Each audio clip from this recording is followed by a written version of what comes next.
Buenas tardes, doctor.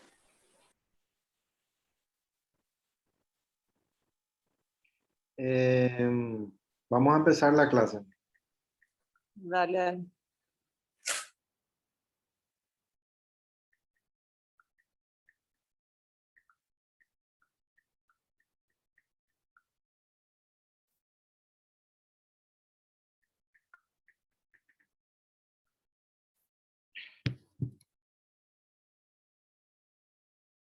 Bueno, hoy vamos a hablar de una patología bastante frecuente que es el cáncer de colon.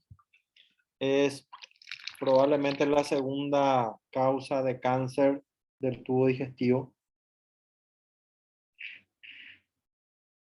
en adultos. Eh, es una patología muy frecuente.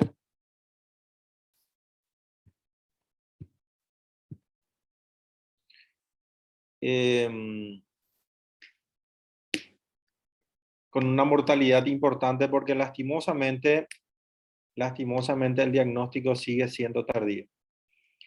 Es la segunda causa de mortalidad deseada entre hombres y mujeres. Y el riesgo varía de un país a otro dentro de un mismo país, que tiene que ver con el estilo de vida, factores hereditarios, dieta. Y la mayoría aparece a partir de unas lesiones que se llaman adenomas. Y el resto a partir de síndromes genéticos, como ser la poliposis familiar o la enfermedad inflamatoria. Esto es muy importante, el tamizaje o screening que se llama, que hay que incluir una prevención primaria, la evaluación diagnóstica y el tratamiento oportuno. Lastimosamente, en nuestros países,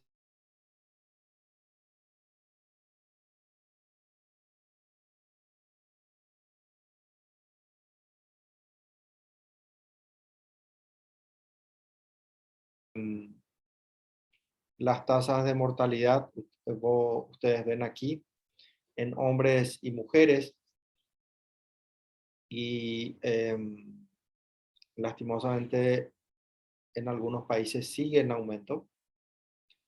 Eh, pero en países desarrollados donde el screening se ha desarrollado más oportunamente, estas tasas van en disminución. ¿Por qué? Porque encontramos las lesiones en la etapa donde hay pólipos y entonces hacemos una colonoscopia y una polipectomía preventiva.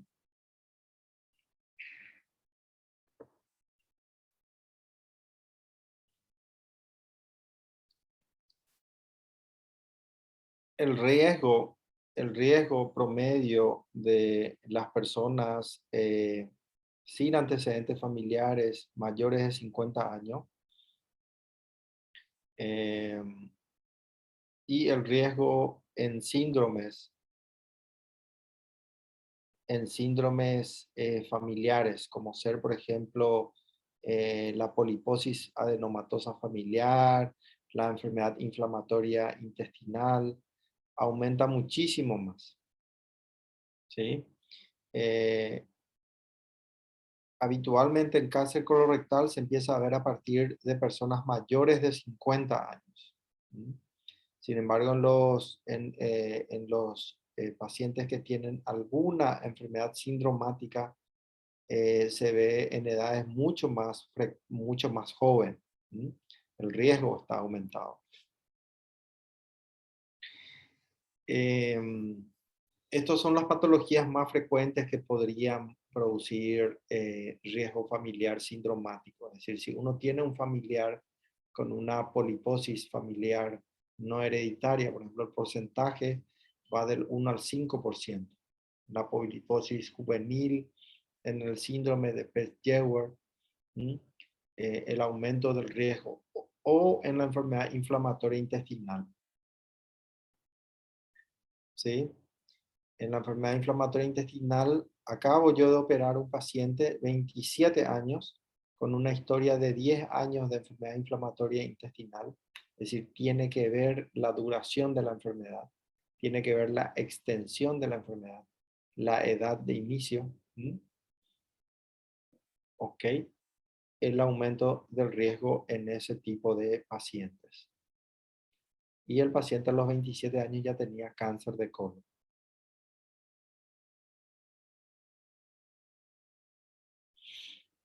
Bueno, y la población general tiene que ver con factores dietéticos, es decir, la disminución de la ingesta de frutas, vegetales, granos con fibras o carnes rojas, frituras, otras fuentes de grasas saturadas, ¿m?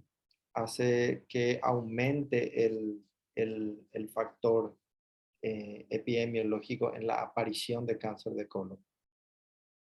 Los pólipos.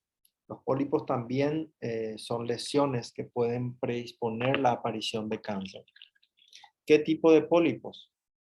Existen pólipos que nosotros le llamamos no neoplásicos y los tipos de pólipos neoplásicos. Es decir, por definición, los pólipos es una patología benigna.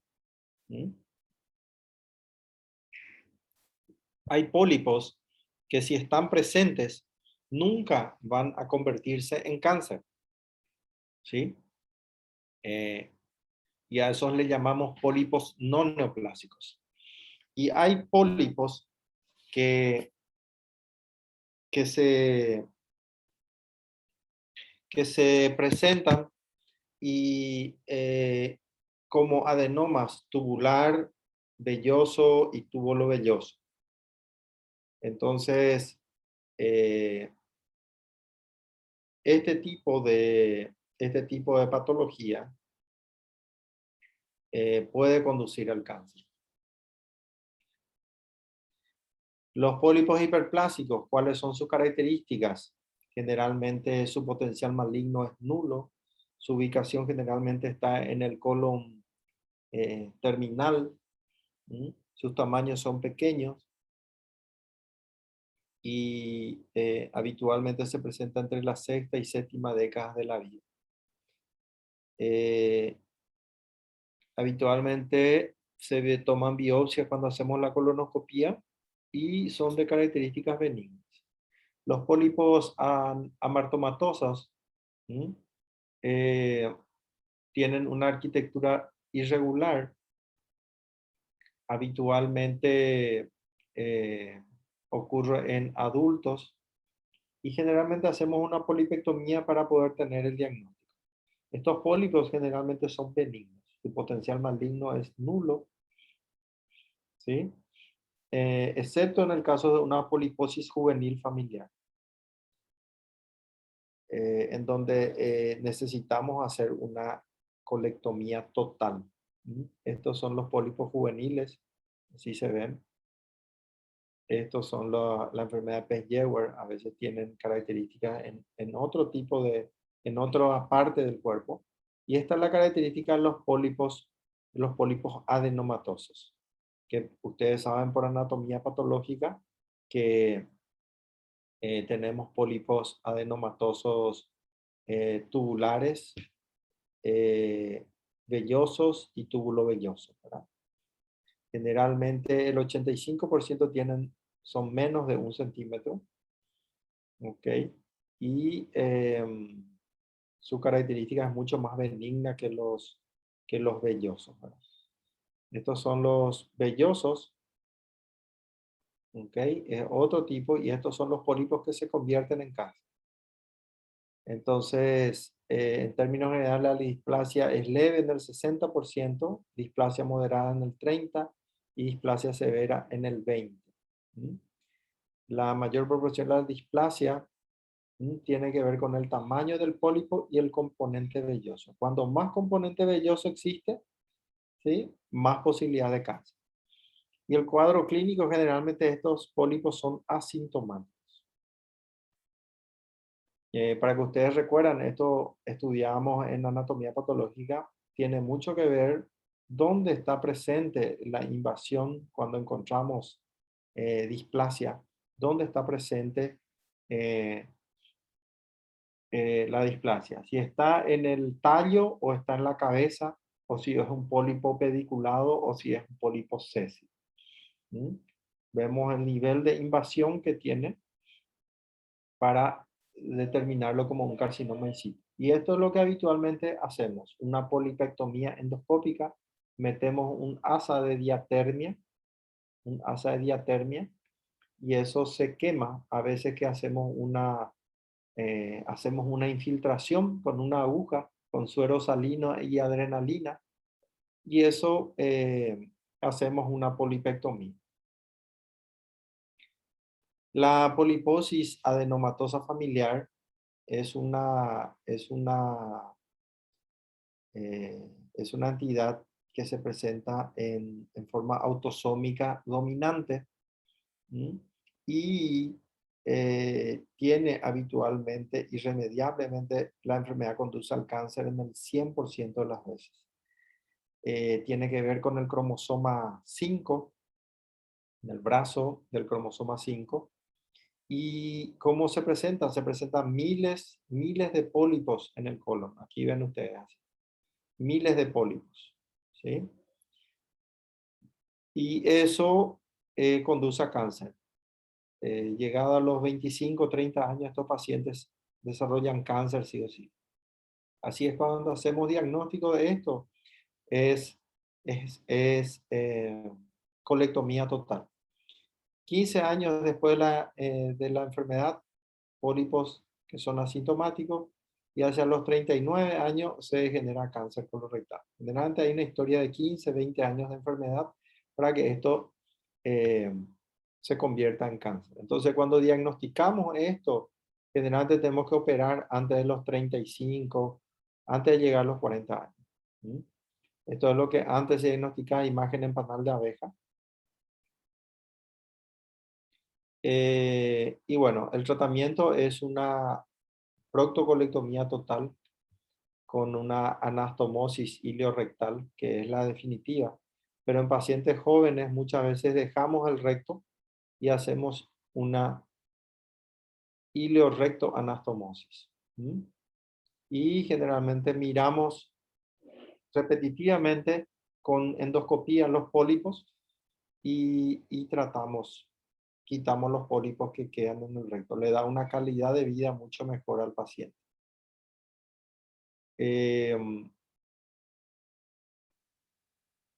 Existe una teoría que se llama teoría de Morrison, que tiene que ver con la secuencia de cómo se origina el cáncer. Generalmente hablamos de un adenoma y luego se convierte en carcinoma. El 70% de los cánceres se puede prevenir con la realización de una endoscopía. Tan solo una rectosinoidoscopía, ¿sí? Y eso se puede curar si es que se diagnostica en forma temprana. Lastimosamente, la mayoría de nuestros diagnósticos tienen que ver con estadio 3 o estadio 4. Ustedes ven que en estadio 1 y en estadio 2 la sobrevida es muy diferente. ¿Ok? Entonces, más del 50% la localización es en el recto. ¿Mm? Más del 50% la localización es en el recto. Por eso, haciendo una rectosimedoscopía podemos prevenir gran parte de la enfermedad.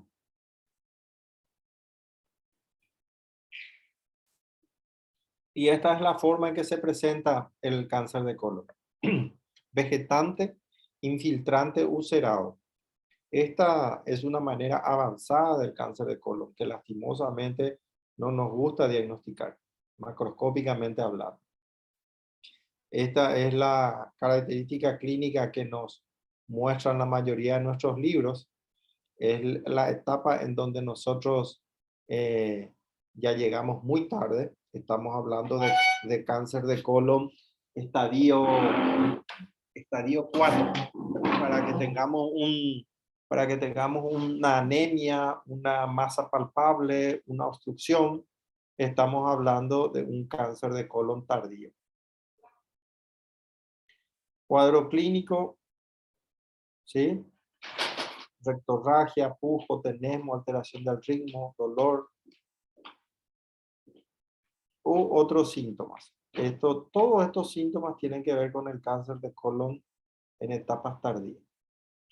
Otra entidad que se convierte en la forma en que se presenta el cáncer de colon es lo que denominamos el síndrome de Lynch.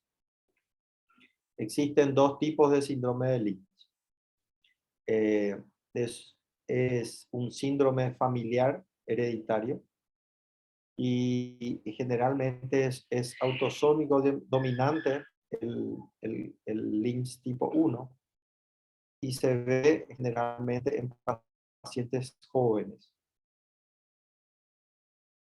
¿Y cómo se presenta? Se presenta, por ejemplo, un cáncer de colon multifocal al mismo tiempo en colon derecho y colon izquierdo, por ejemplo.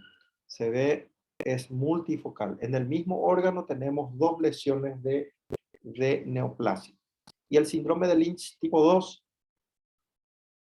se ve cáncer de colon, se ve cáncer en el colon y también empezamos a ver cáncer en otros órganos, en tiroides, endometrio, mama, ovario, estómago.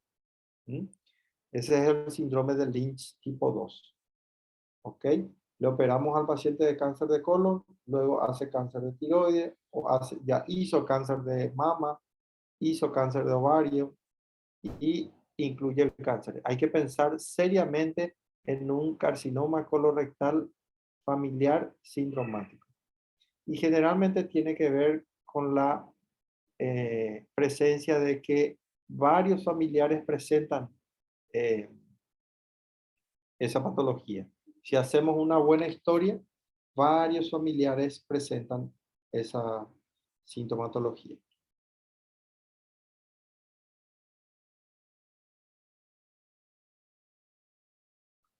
Bueno, y cuando hablamos de las pruebas de diagnóstico, esta es una de ellas que se utiliza.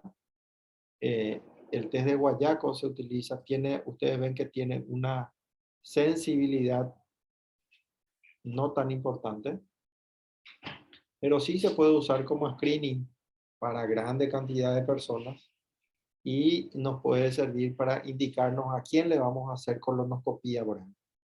Para eso sirve el test de Guayaco. Pero como diagnóstico no se usa. Se usa como screening para ver a quién le vamos a hacer colonoscopía. Esta es una sangre oculta en materia fecal por inmunohistoquímica. Se busca el ADN anormal en la materia fecal. Esto no tenemos aquí. Esto no tenemos aquí, no usamos habitualmente. Pero tiene una sensibilidad y especificidad importante. La rectosimedioscopía, como les dije, se ve el colon izquierdo, 60 centímetros, y no tiene ventajas, no requiere de una preparación muy importante, tiene muy baja complicación, no requiere sedación, aunque hoy en día hacemos la mayoría de los estudios con sedación, la gente cada vez es más intolerante.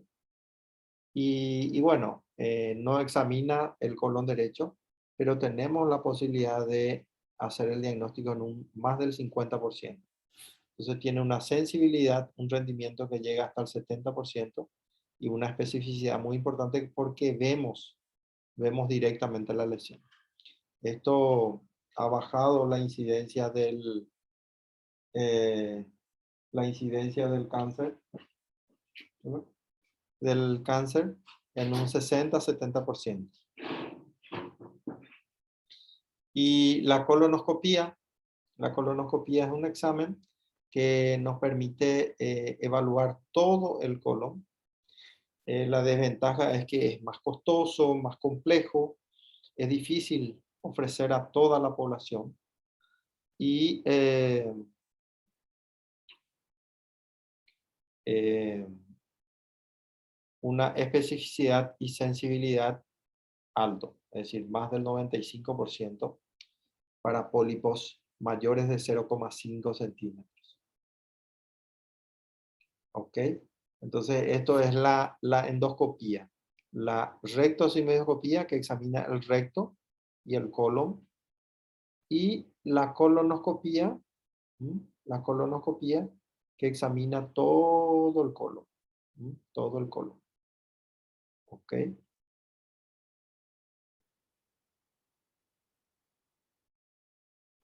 La cromoendoscopía nos permite teñir la pared del colon para encontrar lesiones planas, así como esto, que a veces no podemos identificar bien y nos permite eh, encontrar ese tipo de lesiones cuando hacemos la colonoscopia. ¿Mm? Hoy en día los equipos nos permiten lo que se llama la magnificación y nos permite ver la arquitectura más fácilmente de los pólipos adenomatosos y poder identificar las lesiones que podrían ser eh, neoplásicas. El colon por enema opaco, que es el enema de Vario con doble contraste, hoy en día prácticamente no utilizamos. Estas son las lesiones que se veían con el colon por enema opaco, la imagen típica de manzana mordida, pero estamos hablando de un cáncer de colon avanzado. Hoy en día no utilizamos más esto para el diagnóstico de una lesión de colon.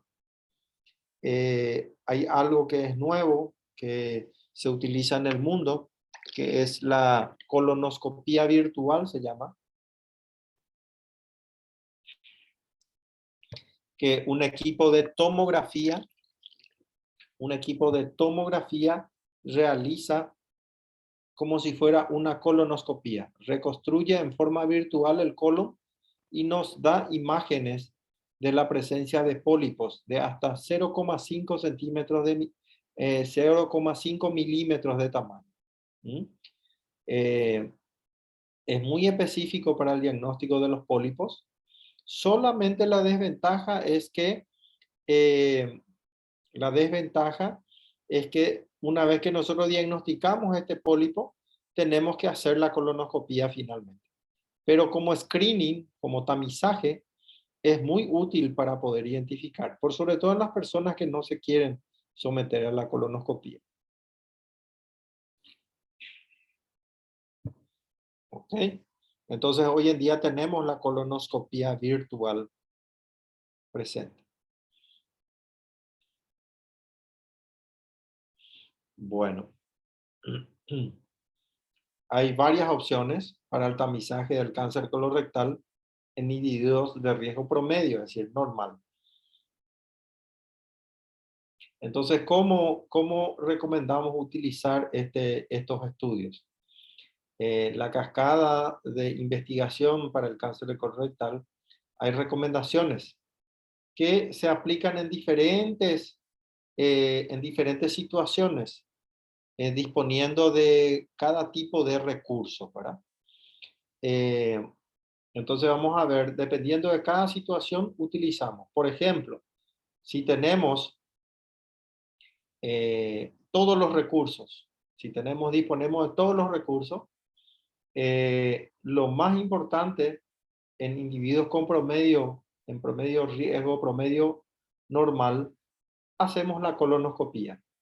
En hombres y mujeres, inicio 50 años. Hoy en día, inclusive se habla de iniciar un poquito más temprano. Estamos hablando de 40 años.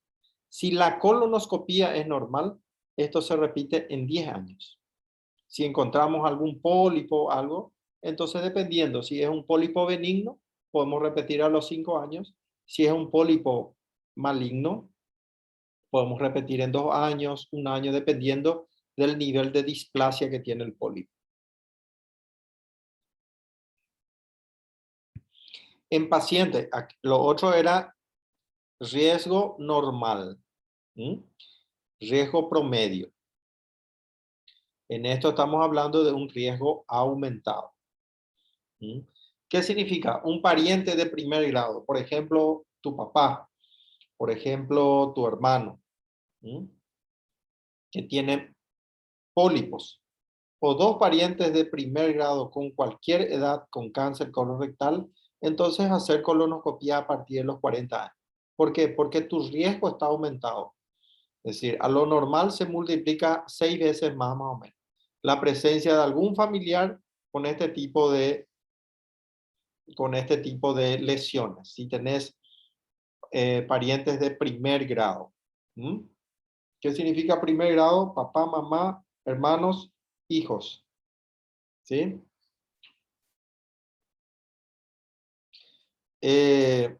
Individuos con riesgo aumentado. ¿Quiénes son? Un pariente de primer grado con pólipos o cáncer mayores de 60. O dos parientes de segundo grado con cáncer colorectal. ¿Qué significa esto? Aquí ya entran primos. ¿Mm? Primos, tíos, parientes de segundo grado. Colonoscopía, 40 años. Repetir a los 10 años si es normal. Si encontramos algún hallazgo, entonces repetir antes. Riesgo aumentado. ¿Qué significa? Un pariente de segundo grado con cáncer colorectal. ¿Mm? En este caso, un tío con cáncer de colon. Hace rato era un pariente de primer grado con pólipos. ¿Sí? Un pariente de tercer grado con cáncer colorectal. ¿Mm? La prima de tu mamá, por ejemplo, tuvo cáncer de colon. ¿Mm? ¿Ok? Colonoscopía a los 40 años.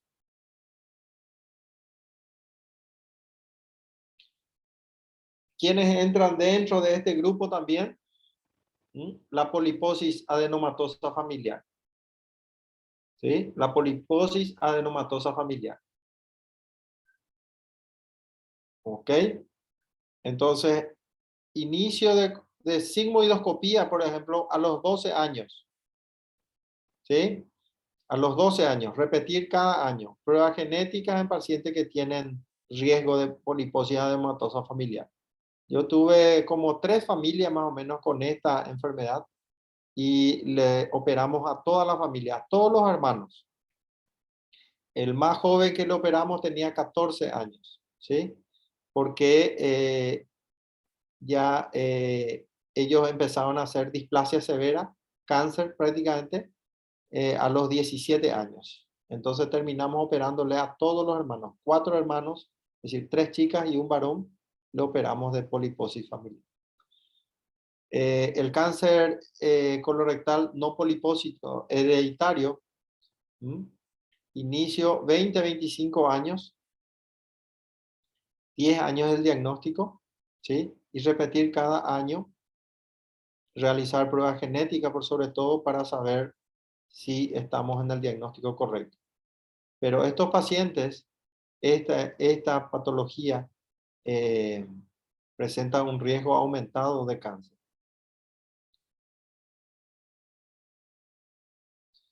Bueno, otra patología que presenta un riesgo aumentado de cáncer es la enfermedad inflamatoria intestinal o antecedentes de pólipos adenomatosos. Estos pacientes deben ser vigilados muy de cerca porque la patología tiene una posibilidad de convertirse en cáncer pasado el tiempo. 10 años, 15 años empiezan a convertirse en cáncer. Entonces tienen que ser vigilados muy de cerca. Entonces, el nivel 2, si no tenemos muchos recursos, el riesgo promedio le hacemos al paciente una vez en toda su vida a partir de los 50 años. Los riesgos aumentados, igual que en lo anterior. Pero aquí ya economizamos la cantidad de colonoscopía. Hacemos una colonoscopía, si está normal, ya fue suficiente. En nivel 3, hacemos rectosigmoidoscopía a los 50 años, repetir cada 5. Y si encontramos algo con la rectosigmoidoscopía, se hace la colonoscopía. En este caso se utiliza mucho menos ya la colonoscopía. Riesgo aumentado, igual que en el 1. Nivel 4, rectosigmoidoscopía, una vez en la vida. Si sale positivo, o sea, se realiza colonoscopía. Los pacientes que presentan riesgo aumentado, se hace colonoscopía. Esa es la forma de hacer screening en los pacientes. Uno va decidiendo cómo utilizar los recursos que tiene. ¿Ok? En nivel 5, sigmoidoscopía flexible una vez en la vida y colonoscopía si es que se encuentra. Y en riesgo aumentado ya depende de la disponibilidad de la colonoscopía.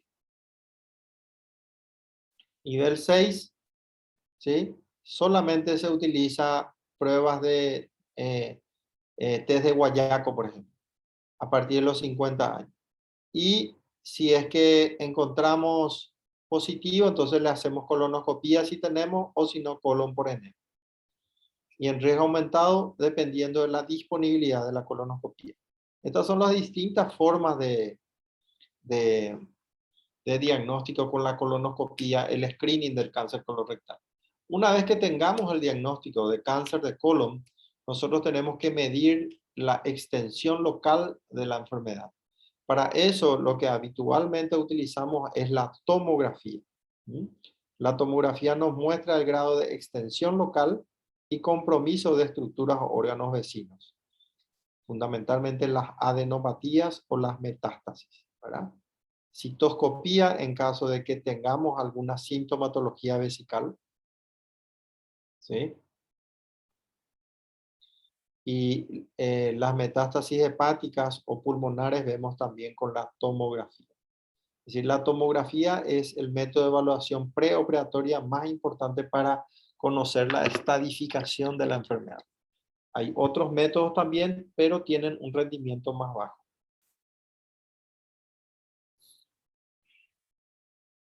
En el laboratorio, en el prequirúrgico, pedimos todo lo que habitualmente se pide y agregamos esto.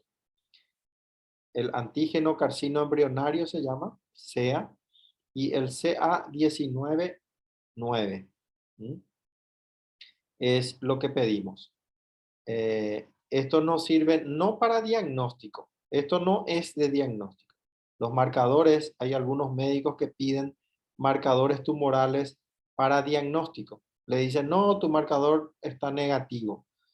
No todos los pacientes que tienen cáncer movilizan marcadores tumorales. Hay un porcentaje de marcadores tumorales que salen negativos y el paciente tiene cáncer. Esto sirve ¿para qué? Para el seguimiento. ¿Mm? Para el seguimiento. Los pacientes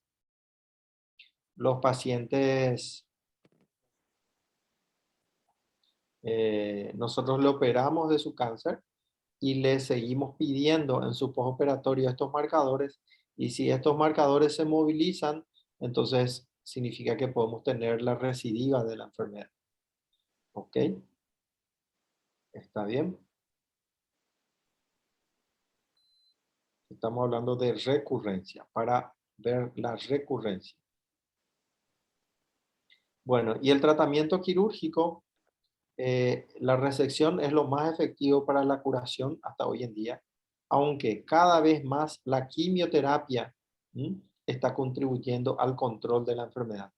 Yo creo que de aquí a 10, 15 años, el cáncer de colon prácticamente no vamos a operar, sino que se va a curar con quimioterapia. Entonces, eh, vamos a, vamos a poder curar con quimioterapia el cáncer de colon y no va a necesitar cirugía. Entonces, cuando hacemos la cirugía, habitualmente seguimos criterios oncológicos. Es decir, cuando resecamos tenemos que resecar con márgenes adecuados. ¿Qué significa eso? Margen proximal y distal, ¿sí? Por lo menos de 10 centímetros el proximal y por lo menos 3 centímetros, 4 centímetros el distal. Son los márgenes adecuados de resección, incluyendo la ligadura alta de los pedículos vasculares para hacer la resección de los linfáticos. Si existen estructuras u órganos invadidos, también tienen que ser extirpados con el tumor. Y si hay metástasis, hoy en día cada vez estamos haciendo más resecciones de las metástasis, por sobre todo hepáticas.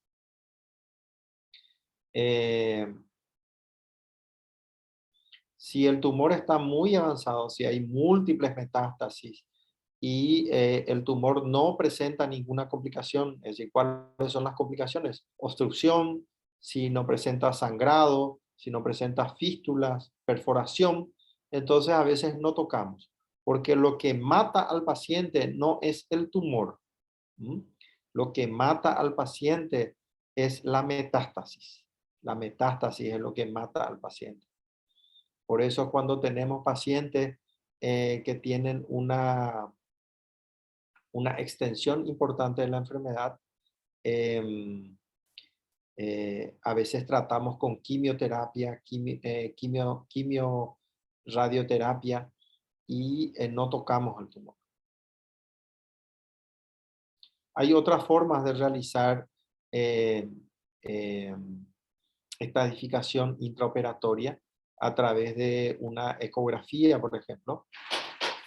Eh, a veces utilizamos traductores ecográficos intraoperatorios para poder ver si hay nódulos en el hígado, por ejemplo. Otra cosa que hacemos es la preparación preoperatoria. Habitualmente utilizamos limpieza de colon. ¿Cómo se hace la preparación? Habitualmente utilizamos fosfosoda, lo más común.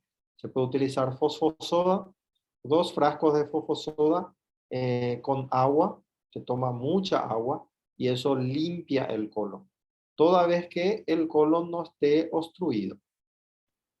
Porque es importante la limpieza mecánica del colon para evitar las infecciones, ¿sí? Porque recuerden que cuando cortamos el colon, dentro del colon hay materia fecal. Y a eso le sumamos la administración de antibióticos profilácticos. ¿Ok? Y hoy en día operamos de 2 maneras. Operamos en la forma abierta o a través de la videoendoscopía. Videolaparoscopía, perdón. Hacemos cirugía videolaparoscópica. Y esto más o menos es la conducta que utilizamos cuando hacemos de acuerdo a dónde está situado el cáncer de colon. Si el cáncer de colon está en en el colon derecho, en el ciego, hacemos una hemicolectomía derecha con una anastomosis del ilion terminal al colon transverso. ¿Ok? Si está en el ángulo hepático, por ejemplo, hacemos igualmente una hemicolectomía derecha ampliada. Ampliamos, esto es lo que decíamos, el margen de resección.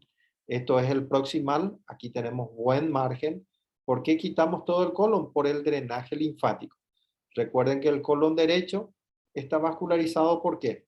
Por la arteria mesentérica superior. Entonces, la posibilidad de que los ganglios vayan a todas las ramas de la mesentérica es importante. Entonces, hacemos una colectomía, hemicolectomía derecha ampliada. Si está en el colon transverso, ampliamos más a todo el colon transverso. ¿Sí? Si está en el ángulo esplénico, hacemos una colectomía que implica el colon transverso y parte del colon descendente. Y una anastomosis entre el colon sigmoides y parte del colon transverso. Una anastomosis primaria. Cuando el tumor está en el colon izquierdo, ya hacemos una hemicolectomía izquierda. Esto está vascularizado por la mesentérica inferior. Entonces tratamos de hacer una colectomía para liberar todos los ganglios del colon izquierdo. Cuando está en el colon sigmoides, ya no necesitamos quitar todo el colon descendente. Hacemos una resección anterior, se llama osigmoidectomía. Osigmoidectomía. Siempre tiene que ver con la distribución linfática. Y en recto, dependiendo del tercio superior, tercio medio o tercio inferior, ¿sí? Hacemos el tipo de resección. Influye en el recto, influye muchísimo la localización. ¿Sí? En el recto inferior hacemos este tratamiento que se llama amputación abdominoperineal. Esto fue descrito o también se llama cirugía de Miles. En 1908, ¿sí? Es la conducta más utilizada en tumores del recto en esa época, pero hoy en día solamente lo dejamos para los tumores que están a 5 centímetros del margen del ano, la operación de Miles. Tiene un tiempo abdominal en donde resecamos el recto hasta el colon sigmoides y el tiempo perineal en donde se quita todo el ano y se queda con una colostomía definitiva y pierde la anatomía esfinteriana, es decir, se queda con su colostomía para toda la vida. ¿Qué es lo que hacemos? Esto, quitamos desde el colon recto superior un poco de sigmoides hasta todo el ano. ¿Por qué? Porque el tumor está acá. Todo, vuela todo, por eso se llama amputación abdominoperineal. ¿Sí? La resección anterior, también descrita por Dixon en 1930, ¿sí? Es el tiempo abdominal es igual a la amputación abdominoperineal, pero se conserva la función esfinteriana. Se hace en anastomosis muy baja, se llama también resección anterior baja. Y esto se pudo hacer gracias a lo que se llaman las suturas mecánicas. Las suturas mecánicas son como unas engrapadoras. Se utilizan para poder anastomosar. Ya no se hace con sutura manual. Se usa una máquina. Y se utiliza en tumores del recto superior y medio. ¿Ok? Y en algunos del recto inferior que está por encima del músculo puborectal. ¿Sí? Es una cirugía mucho más compleja ya. ¿Ok? Se reseca así como les mostré, aquí, aquí y hasta aquí. Y se deja el complejo de esfínter del ano, se quita hasta el recto inferior y se anastomosa este colon al ano aquí. ¿Sí? Es la anastomosis ultra baja. La cirugía de Hartmann que habitualmente utilizamos habitualmente por sobre todo en la cirugía de urgencia y cuando no podemos realizar la anastomosis primaria, por ejemplo en tumor de colon sigmoides, si el tumor está aquí, resecamos el tumor y hacemos una colostomía de la parte proximal y cerramos el muñón del recto. Este es el primer tiempo de la cirugía. Cuando el paciente está bien y posteriormente 3 meses, 6 meses, se vuelve a hacer una cirugía para unir esto con esto. ¿Mm? Esa es la cirugía de Hartmann. ¿Ok? Cuando las lesiones del recto no son tan avanzadas, se pueden realizar una resección local transanal. Esto es algo nuevo, requiere de tecnología y por sobre todo hacer el diagnóstico temprano. ¿Mm? Tienen que ser en lesiones temprano. Nosotros le denominamos T1 y algunos T2, ¿sí? Dependiendo del tamaño del tumor. Para eso uno tiene que tener ecografía endorrectal y poder diagnosticar esos casos. Bueno, y esta es la clasificación más antigua de los carcinomas de tubo digestivo, la clasificación de Dukes, que divide en A, B, C, ¿sí? Entonces, dependiendo de la invasión de la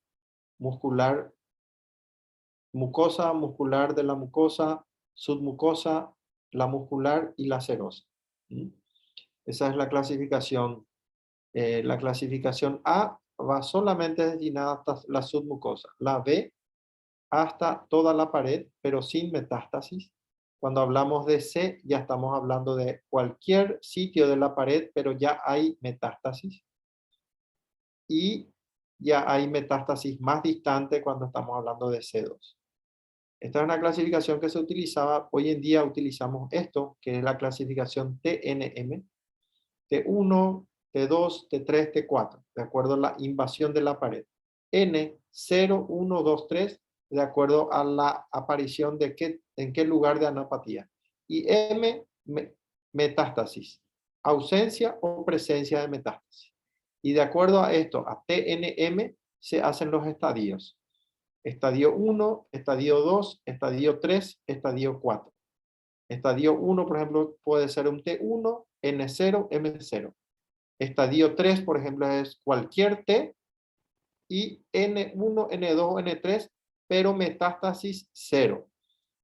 Y estadio 4 es cualquier T, cualquier N, pero con presencia de metástasis. Esto ustedes ya dieron en anatomía patológica, en patología quirúrgica también. Hay que repasar para poder. Y el pronóstico depende de eso. Depende por sobre todo de la presencia o no de metástasis en ganglios, ¿sí? Si el tumor está limitado a la pared, la probabilidad de curar al paciente es más del 60%. ¿Sí? Y tiene que ver por sobre todo con la edad, la localización, la obstrucción, la técnica quirúrgica y otro tipo de cosas, ¿verdad? Pero por sobre todo con la estadificación. Habitualmente hacemos tratamiento adyuvante a los pacientes de cáncer de colon con quimioterapia. Esto es lo más utilizado, que se llama 5-fluoracilo, asociado a esto que es el levamisol. Cuando tienen ganglios positivos, utilizamos esto. Hoy en día esto inclusive ya viene vía oral. La quimioterapia en cáncer de colon es mucho más liviana que en eso que se ve que se le cae todo el pelo y todo eso. Esos son quimioterapia en cáncer de mama. Y en el cáncer del recto, sí, ahí es más agresivo, porque ahí se utiliza radioterapia y quimioterapia. Generalmente esto se hace en forma prequirúrgica, preoperatoria. ¿Ok?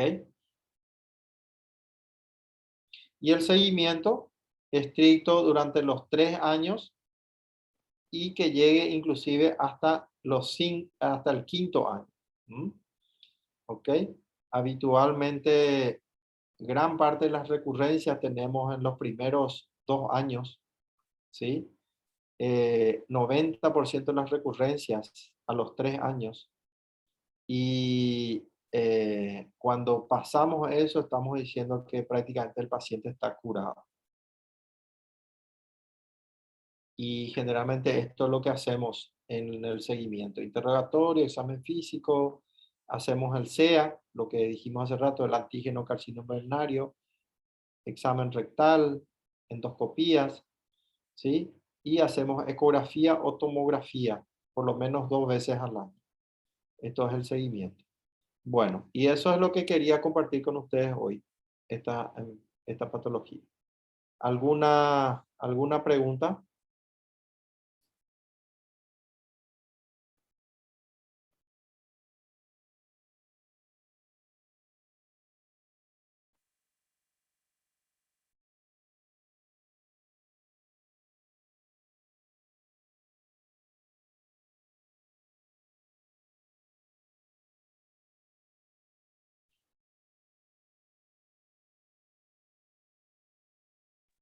Creo que no hay preguntas, doctor. Bueno, no se entendió nada entonces. Doctor, de la resección distal es 4 centímetros, ahora no escuché bien eso. Por sobre todo en recto, ¿verdad? En recto, como no tenemos mucho tejido, habitualmente con tener un margen de 3 centímetros ya es suficiente. En el colon no hay problema. En el colon podés sacar 10 centímetros también, no hay problema, porque tenés tejido. En el recto, por sobre todo con el margen distal, es lo que por lo menos necesitamos tener 3 centímetros. Si no podemos lograr eso, entonces no estamos haciendo una cirugía curativa. ¿Se entiende? Sí, Bueno, ok. Gracias. dale. Nos vemos entonces. Dale, doctor. Gracias. Vale, chao, chao. Gracias, doctor. Muchas Vale. gracias, doctor.